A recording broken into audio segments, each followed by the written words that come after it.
many emails in the last several months, and I was kidding him this yesterday that he must not sleep very much because frequently when it's his nighttime, he will send me an email, and I don't know how he does that, but maybe he sleeps during the day, but I doubt that. Professor Shomali is currently the Associate Professor and Head of the Department of Religion at the Imam Khomeini Education and Research Institute in Qom, Iran. He's been in that position since October 2001.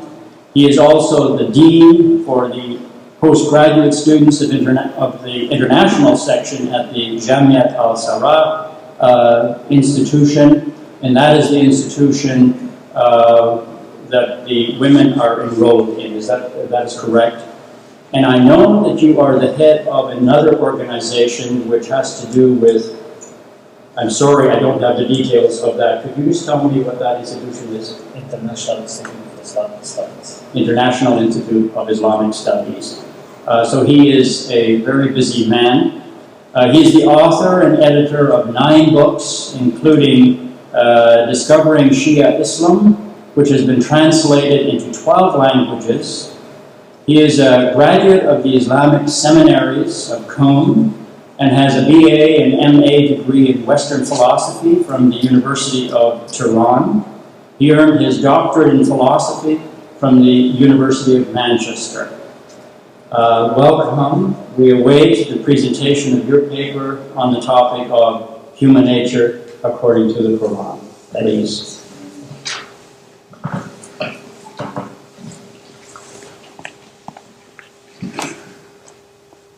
Assalamu alaikum, peace be with you. Bismillah ar-Rahman ar-Rahim, la hawla wa la quwwata illa billah. In the name of God, the compassionate and merciful. I should first express my deep gratitude to God the Almighty for enabling us to be part of the fifth style of Mennonite, Christian and Shi'a Muslims. And for us, this occasion has always been an occasion of joy and hope. And I hope this one will not be an exception. My topic is man in the Quran. Of course, this is a very comprehensive topic, and I cannot do justice, so better to admit at the beginning that I will not be successful. A few weeks ago, I had a class with some of the PhD students in the International Institute for Islamic Studies, and at the beginning of the class, I asked them, what do you think would be the most important topic in the Quran?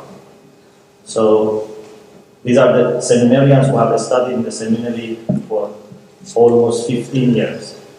But it was very difficult for them to come to an agreement. What would be the most important topic? Is it God or is it man? Because every side of it can make sense. So some said it would be God, some said it would be man.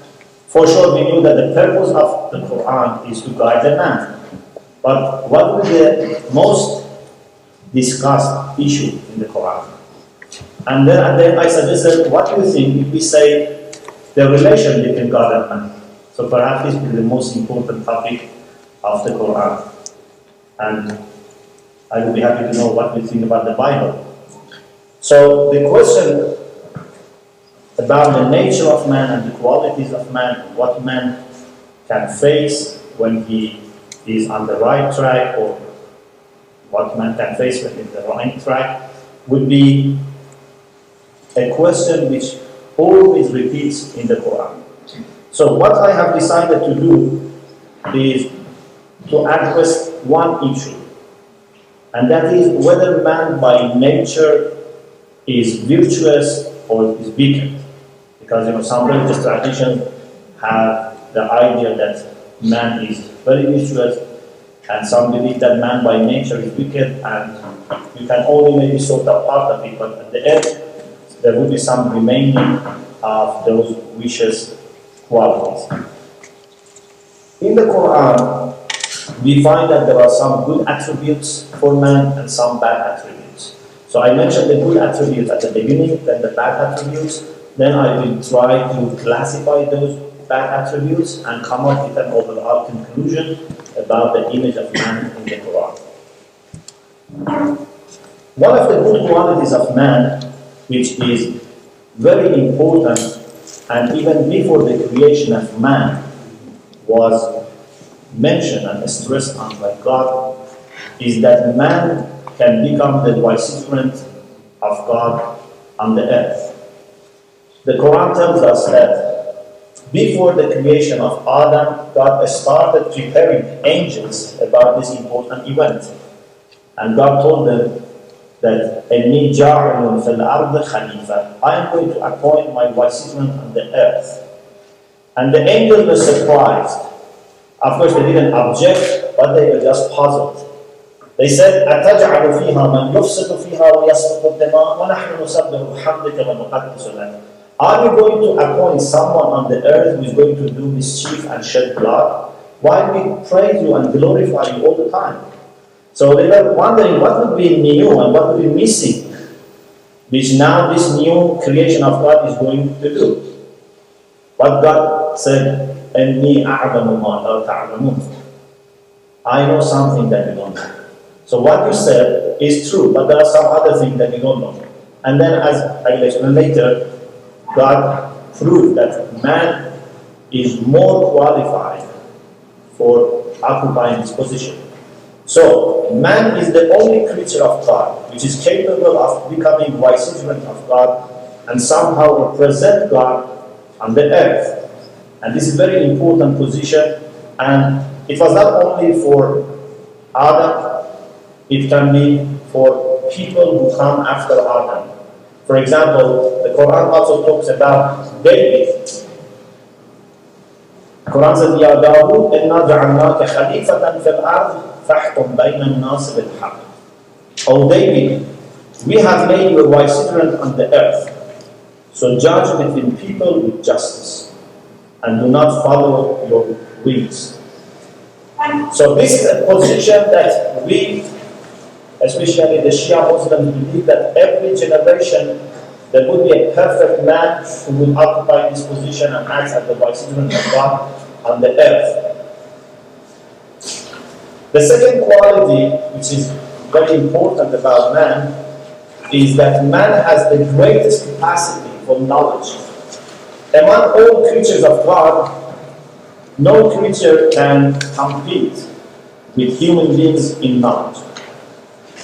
Right in the story of creation of Adam, when God wanted to prove that Adam is more qualified than angels, the Quran says, وَعَلَّمَ آدَمَ الْأَسْمَاءَ كُلَّهَا. He taught Adam all the names, which means all the facts.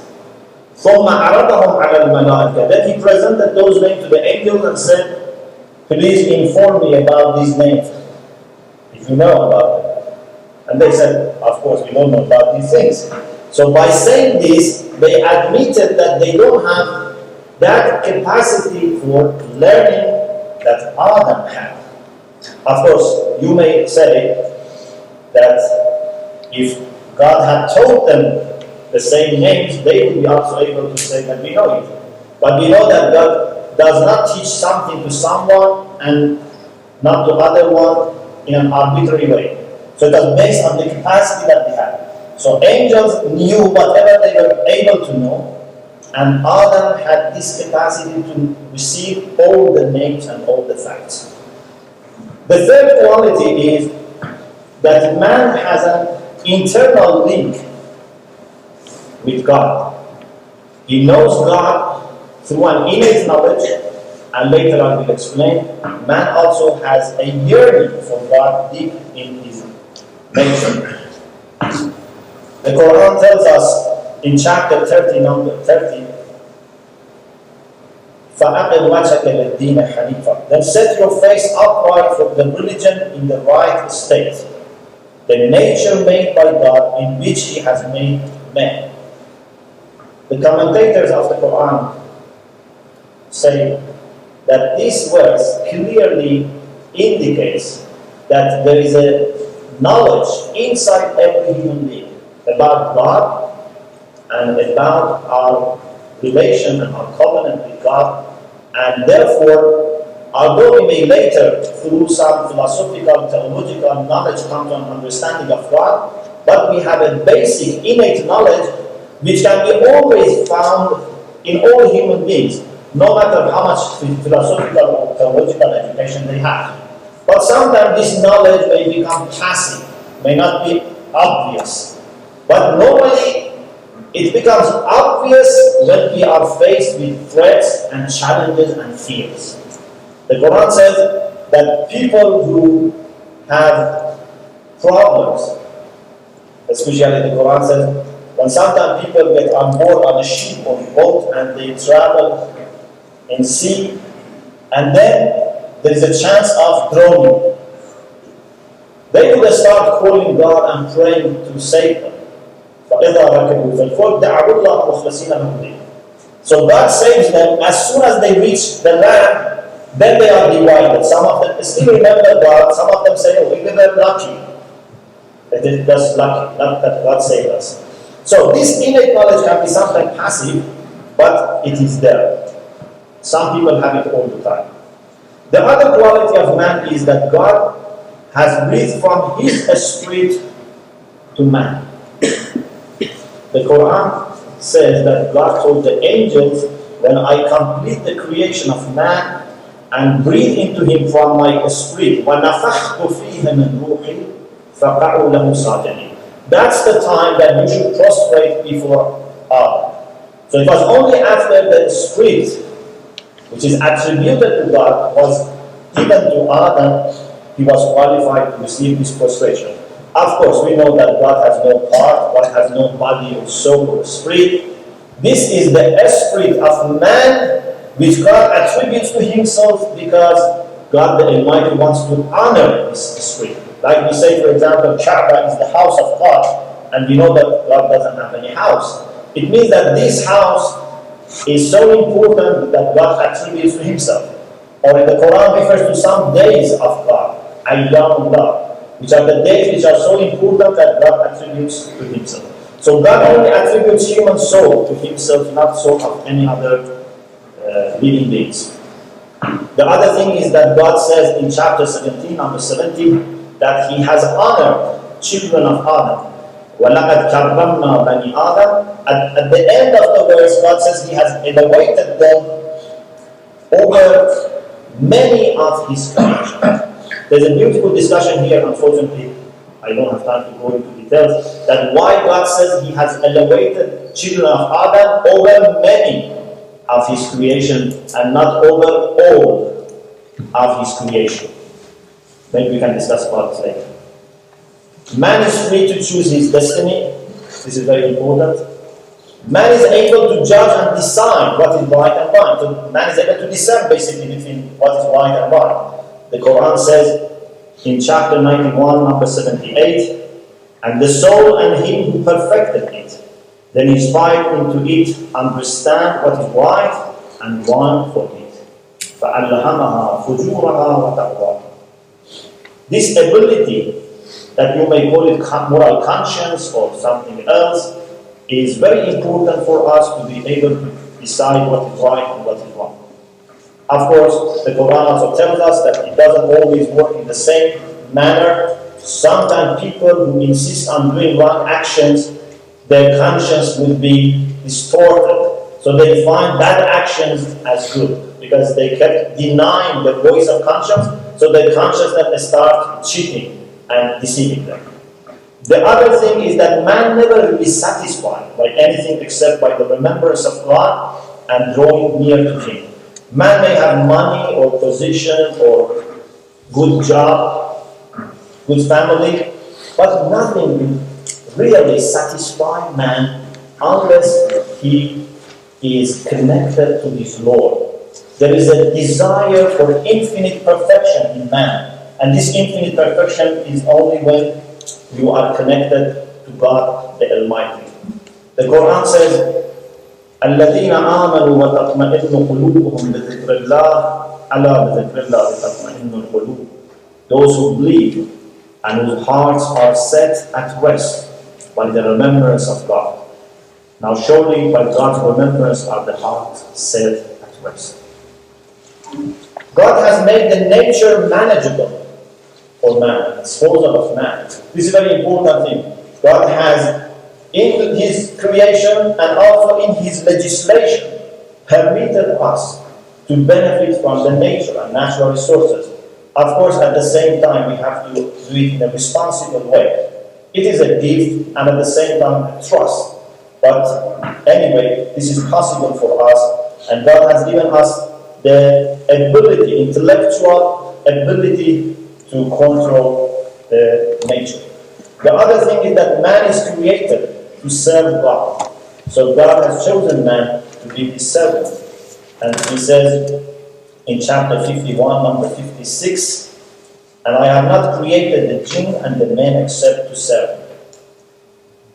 Another quality is that man cannot know himself unless he knows God. There's a beautiful verse here in chapter 59, number 19. God says, وَلَا تَكُونُوا كَالَّذِينَ نَسُوا اللَّهَ فَأَنْسَاهُمْ أَنفُسَهُمْ. Do not be like those who forgot God and then God made them forget themselves. So the concept of being forgetful of yourself is a very important concept. Sometimes we forget ourselves. Not that we don't know our names. We know our name and date of birth. But we don't know what we are supposed to do and who we are. And God says that if you forget your Lord, as a result, you will forget yourself.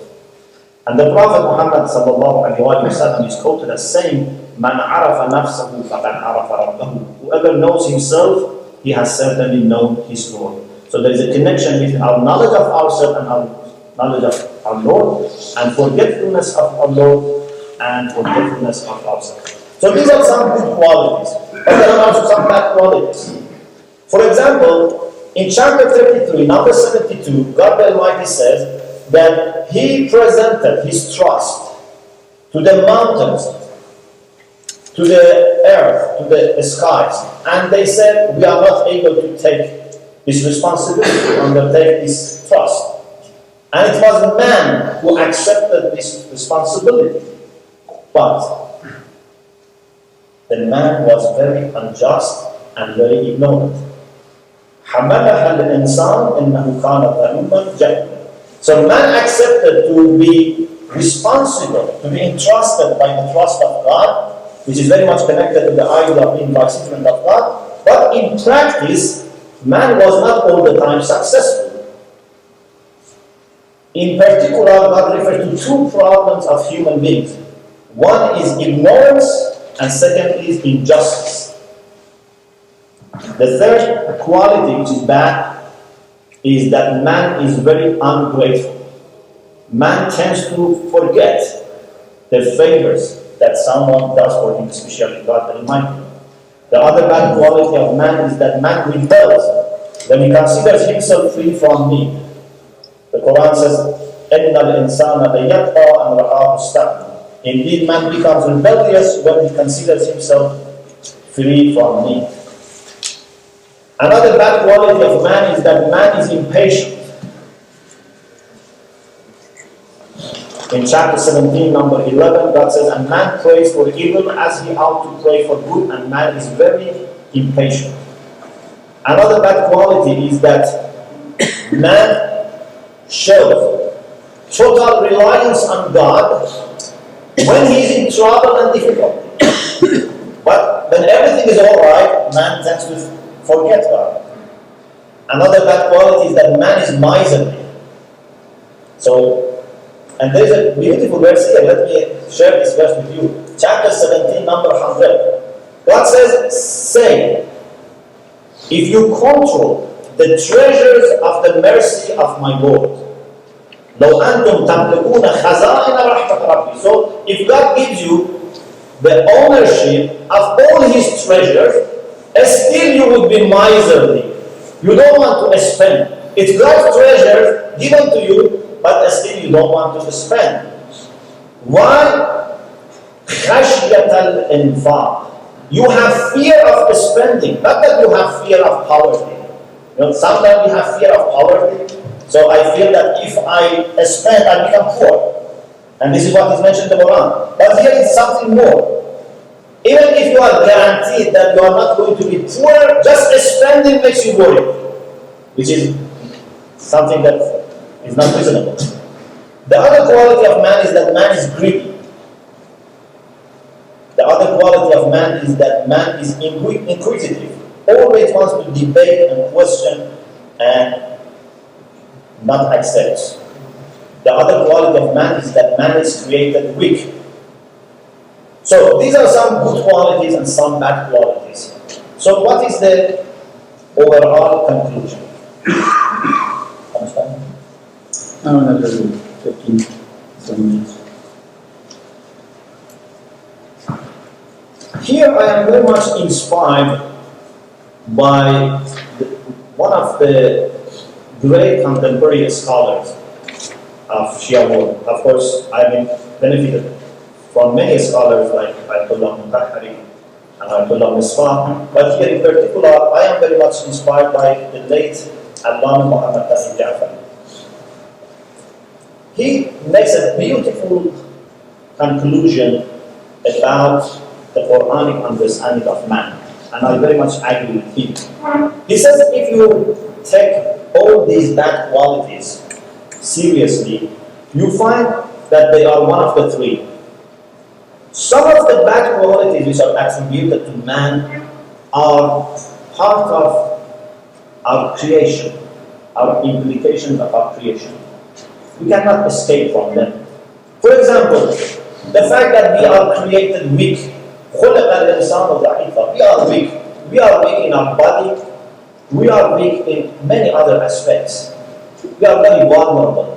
Okay, this is something that we cannot change it, and this is something that God does not blame us for that. This is not something immoral. Just God wants to remind us of our needs so that we don't become inordinate and become arrogant. So some of the bad qualities of man are something which are implied by our creation and have no moral impact.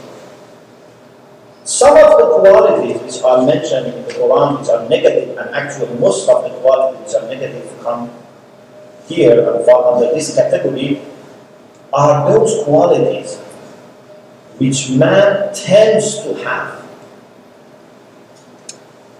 But it is still possible to resist. It's very important.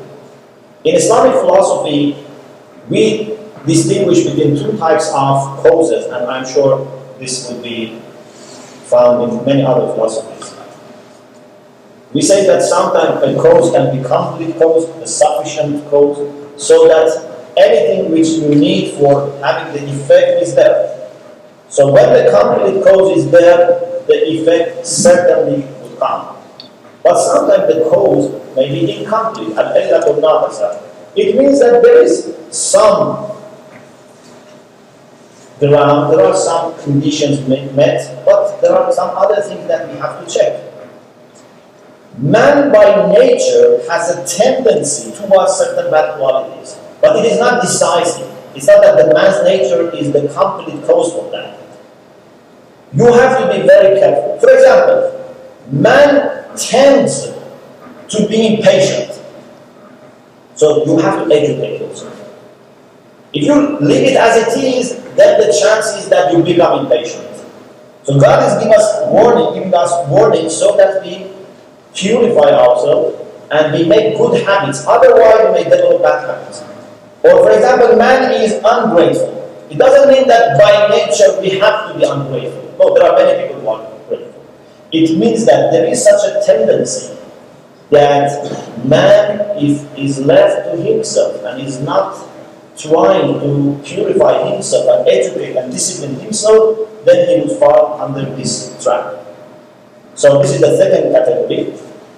And the third category is something that there is no tendency in man for it, but man himself or herself acquires this bad quality. For example, to be a liar person, to be a dishonest person, there is no such a tendency in man. It's not like being impatient. Being impatient, maybe you can say there is a tendency in man and man should stop it. But to be dishonest, there is no such a tendency in man. So those who are dishonest, those who cheat, those who are liars, these are the people that themselves develop this bad quality. So the bad qualities of man are either related to his creation, so they have no moral impact, no moral implication, or are those things that man has a tendency by his nature towards them, but man can resist against them and can do something quite opposite to them. And third are those qualities which are chosen by man voluntarily. So altogether, the image of man in the Quran is very positive. Man is the only creature of God which God has chosen to be his vicegerent, his representative. Man has potential for infinite perfection in knowledge, but more than knowledge, in getting close to God the Almighty. There is a beautiful divine saying, which we find in Islamic sources, that God says to man, Abdi ata'ni, my servant, obey me, then I will make you resemble me. So whenever I want something, I say to that, be, and there it is. I make you able to say, be, and then there will be. I am the living, will never die, and you can be made a living person that will never die. I am a rich person that will never become poor. I can make you rich so that you never become poor. So man has this potential to become so close to God that God will give him some of his own abilities. Of course, the distance will be still great between the creator and the creator. But on the other hand, man has the potential for going towards impurity and towards satanic qualities that no other creature of God can resemble man. So man has two different positions. One is the position which has been given by God, and that is when man is born. At that time, man is very good and better than many of the creation of God, but then man can move higher and higher and become actually the best of creation of God. This is open to all human beings, but not necessarily achieved by all human beings. Thank you very much for your attention.